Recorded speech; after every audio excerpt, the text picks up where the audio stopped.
Scat Crew, Scat Squad. Welcome back to another NBA ASMR discussion video. Yo, this is one of my most anticipated videos that I've been pushing on my channel in quite some time. I'm really excited to do this. The Clippers Mavericks matchup, the playoffs in general. I think there's going to be some really good first round matchups. I think there's 3 series that can go to game 7. I think Knicks Philly can go 7. Suns Timberwolves, and this Clippers matchup. Now I am making this on a Saturday afternoon. The Timberwolves game is in like 3 or 4 hours, so you're probably going to watch this on a Sunday or a Monday afternoon after game 1 for all the series. So we'll see how it plays out. But alright, first things first, I've just found out, breaking news, as of today at least, the Kawhi Leonard's going to miss game 1, and Jimmy Butler might miss the entire series of the Boston Celtics matchup, which ultimately will be the entire playoffs if they lose, which would be the case. Now I'm a Celtics fan, but I'm not gonna cheer and root for players getting injured. That's not what we do. But I will take that easy path to the finals. If the hardest team I have to play is the Knicks, I'll take it. I will take that. Alright, so back to this matchup. Mavs, Clippers. And I will touch on the Suns Timberwolves matchup for like a minute and a half at the end, and check the description for the topics we talk about. Alright, so let's get it. Alright, so let me just get my prediction out the way. I have the Mavs winning this series in 7. Now, some of y'all may be like, didn't you have them missing the playoffs entirely at the start? Yes, that was before the season started, based off last year coming into the season, before all those moves and all that. They got a lot better, and to be fair, they were barely hanging on to a 7th and 8th seed for like half the year before they got all these new pieces. But I'm very happy that they are in this position. They're 1-2 against the Clippers in the regular season head-to-head, but I think both of those losses came before they got those new pieces. I'm not quite sure. Kyrie Irving is having an underrated All-NBA level season, 25, 5 and 5 on good shooting percentages. This man just continues to be a great off-the-ball player, and with the ball in his hands, a complimentary player to Luka. It's worked better than I even thought it would. It's not. It feels like last year it used to be a lot of your turn, my turn, your turn, my turn. But now for the first time, it looks like they're really playing in unison with good chemistry. Luka's having an unbelievable year. I always had him in my top 2 for MVP for like 5 months, and then recently, like 3 weeks ago, 3 weeks ago, I had to give it up, man. Luka's the MVP. The season he's had, the burden he's had. Kyrie missed some games, and he got them into a top 5 seed. Like, come on, man, in the West. So, but yeah, besides that, man, now I will say the Clippers are a deeper team. Like, if you go down the roster, talent-wise and name recognition-wise, the Clippers are a little bit deeper. But the Mavericks have the 2 most clutch players in the series, including Kawhi. Yes, I said it. It may be a hot take. I don't even think it's a hot take. It's a mild take, in my opinion. Because Kyrie's the most clutch player. And then Luka. I would have Luka right after. No, I would have Luka 1, Kyrie 2, and then Kawhi 3rd. So including Kawhi, you still have both the top 2 most clutch players on your side if you're a Mavericks fan. So you have that in your advantage, especially when people think this is going 6 or 7 games, like myself. I like the additions. Tim Hardaway has been balling. I know they had made him a starter at some point during the season. I don't know if he still starts. Somebody let me know, one of you Mavs fans, or somebody who just knows, does Tim Hardaway still start? Because I know they made him a starter at some point. But he's been playing extremely well. Dante Exum is good throughout the season in some big games. They have They have the new center, and they have oh wait, it is Derek. Okay, yeah, so they have Derek Lively. They do still have that new center who he reminds me like a modern DeAndre Jordan, like run the floor, block some shots, get some rebounds, a lob threat at all times. Someone that's really good in a pick and roll for Luka or Kyrie. But yeah, I love how they've been playing. Their defense has been much improving towards especially like the second half of the season. And I really just love the chemistry. They have so many weapons, so many people who can score off the dribble, so many 3-point shooters. They have athleticism now and clutchness. But now let's talk about it from the Clippers view and perspective. So they are, like I said, the deeper team. James Harden, he's been up and down. Now he's in a stretch, like a bad stretch. As of late, I'm not saying he's been terrible, but he was hot at one point, and then over the last like couple of weeks, he's been a little bad, or just not up to his standards. But like I said, they're deeper. They do have Kawhi, who can be the best player in the series. Now, Luka's gonna make him work for it. Now, I know Kawhi got the best of Luka in their previous playoff matchup. This is not the same Luka. As simple as that, it's not the same Luka. And he has Kyrie on his team now with athletic players. So, Kawhi has a chance to still be the best player in this series. Now it's gonna be up to him. If he comes back, he has the ball. He has to match Luka. He just has to.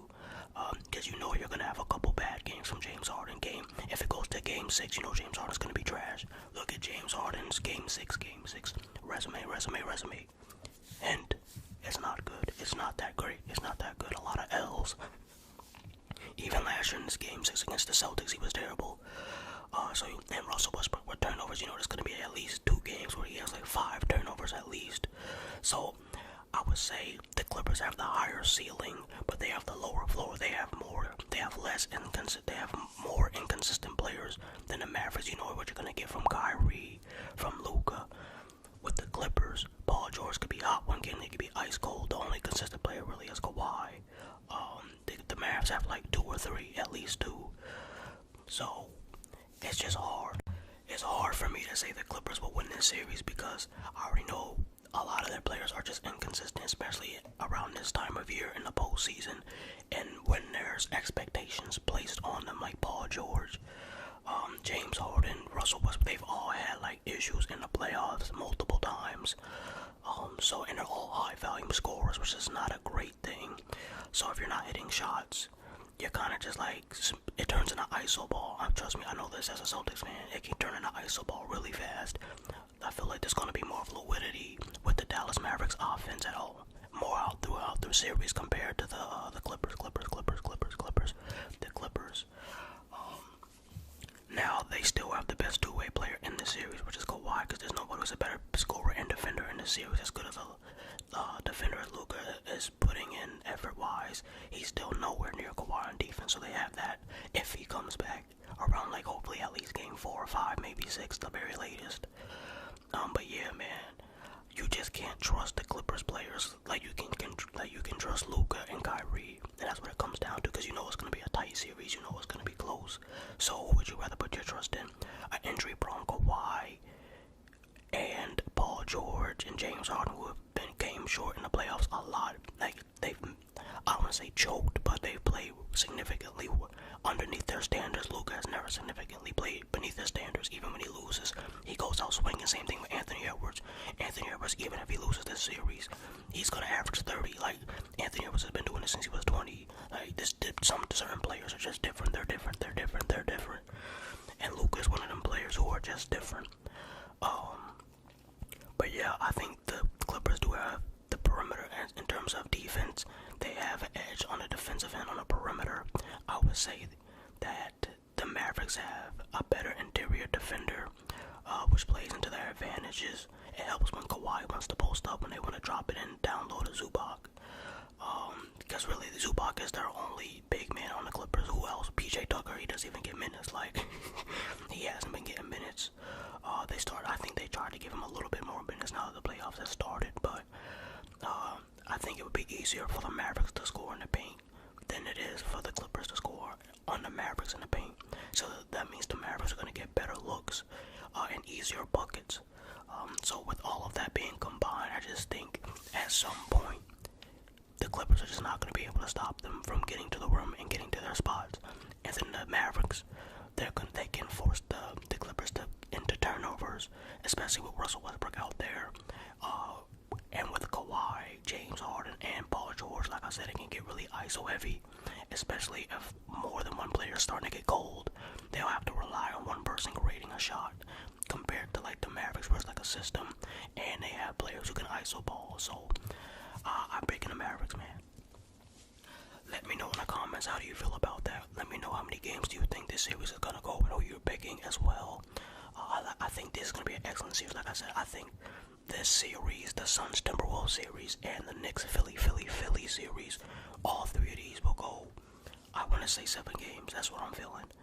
But yeah, by now game 1 has already passed, so you already know what the hell happened.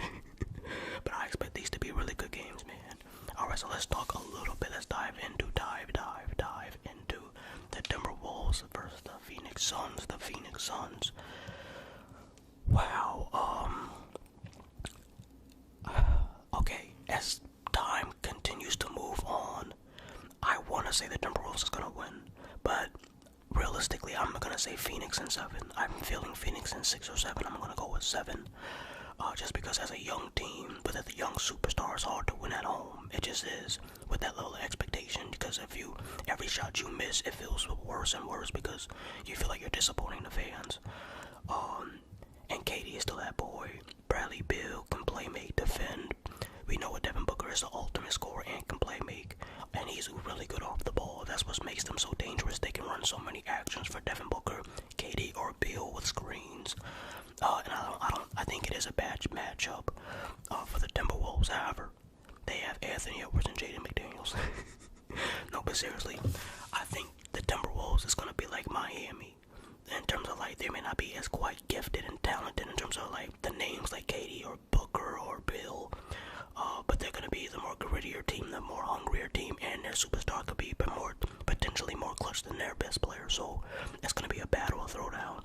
I got the Suns in 7, but I do think the Timberwolves will win game 1 because they've been getting their asses kicked lately. So Timberwolves will win game 1, but Suns in 7. I'm out. Peace. Hey.